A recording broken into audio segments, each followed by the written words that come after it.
कधीच नाही चुकणार तुमचे फेवरेट टीव्ही शोज झी5 सोबत, तेही एकदम फ्री। मला असं ठामपणे वाटतंय रुपाली घरात मुद्दाम भीतीचं वातावरण निर्माण करते। ती प्रत्येक वेळेला कोणाच्या तरी मृत्यूची भीती घालते, घाबरवते। आपण काय करायचं बोला?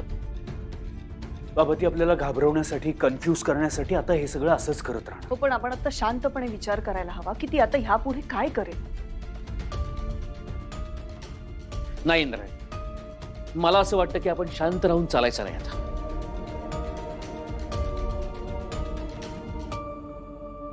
तिने तुमच्या आईंच्या अस्थींचं काय केलं आपण पाहिलं ना।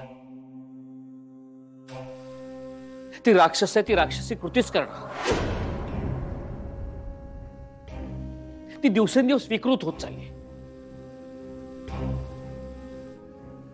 ती कोणत्याही थराला जाऊ शकते। आपण शांत कसं राहायचं?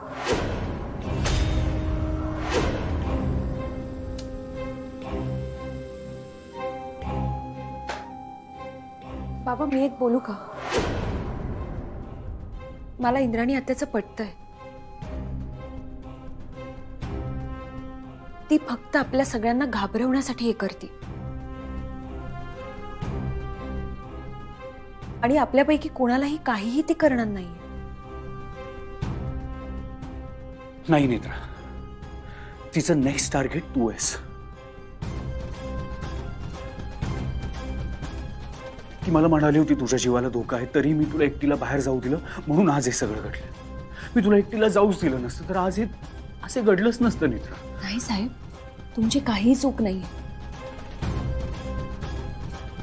त्यामुळे तुम्ही स्वतःला दोष अजिबात देऊ नका। आणि तुम्ही सगळे आहात ना माझ्यासोबत, मग मला काहीच नाही होऊ शकत। जर देवी आईने नियती लिहिली आहे की विरोचकाचा वध माझ्या हातून होणार आहे, तर तो माझ्याच हातून होणार आहे। हो, बरोबर आहे, पण तरीही आपण बेसावध राहूया नको।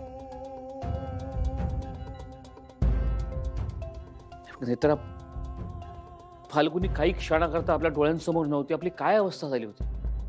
पॅनिक झालो होतो आपण, भीतीचं वातावरण निर्माण झालं होतं। हो बाबा, पण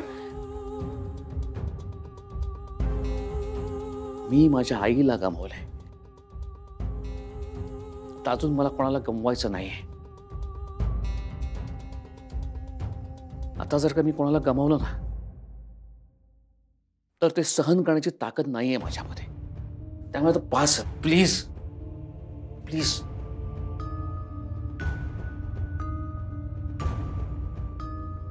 बाबा, सगळ्यात आधी तुमच्या मनातली ही भीती काढून टाका। देवी आईवर विश्वास ठेवा।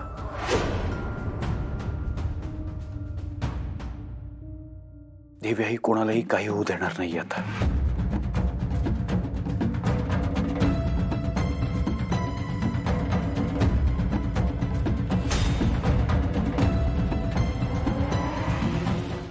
झी5 ॲप डाउनलोड करा आणि पहा सर्व एपिसोड्स एकदम फ्री।